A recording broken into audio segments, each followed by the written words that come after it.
हॉटेलसारखी पनीर भाजी घरच्या घरी बनवण्यासाठी काही खास टीप। यातली पहिली टीप म्हणजे पनीर अगदी ताजं फुल फॅट निवडा।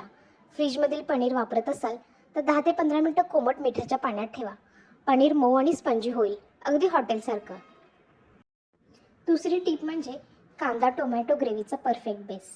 कांदा गोल्डन ब्राऊन नाही तर हलका गुलाबी होईपर्यंत परतावा आणि टोमॅटो घालताना त्याचा कच्चा वास पूर्णपणे गेला पाहिजे। तेल सुटल्याशिवाय पुढच्या स्टेपला जायचं नाही।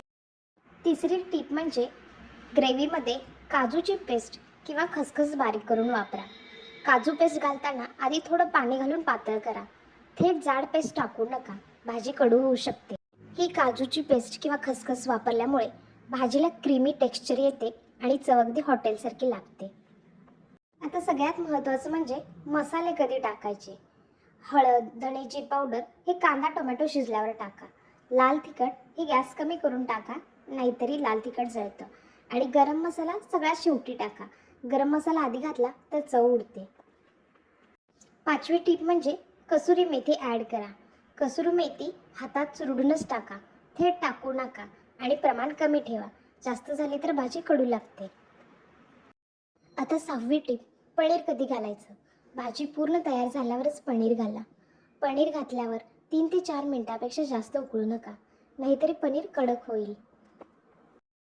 जर पनीरमध्ये बटर आणि क्रीम वापरत असाल तर बटर शेवटी एक छोटासा क्यूब टाका आणि फ्रेश क्रीम गॅस बंद केल्यावरच टाका। यामुळे तेलकट न वाटता हॉटेलसारखी स्मूथ चव येते।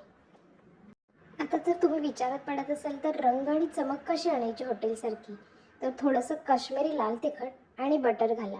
यामुळे भाजी लालसर आणि चमकदार दिसते, जळजळ न होता सुंदर रंग येतो। आता महत्त्वाचं म्हणजे ग्रेव्हीत पाणी किती आणि कधी घालायचं। तर पाणी नेहमी गरमच घालायचं, कारण थंड पाण्यामुळे ग्रेव्ही फुटते आणि हॉटेल स्टाईल भाजीसाठी भाजी थोडी घट्टच ठेवतात। शेवटची आणि महत्त्वाची टीप म्हणजे भाजी तयार झाल्यावर 5 ते 10 मिनिटं झाकून ठेवा। यामुळे मसाले सेट होतात, चव अधिकच खुलते, अगदी हॉटेलसारखी। टिप्स आवडल्या असतील तर व्हिडिओला लाईक शेअर करायला विसरू नका आणि अशाच नवीन नवीन टिप्ससाठी चॅनलला नक्की सबस्क्राईब करा।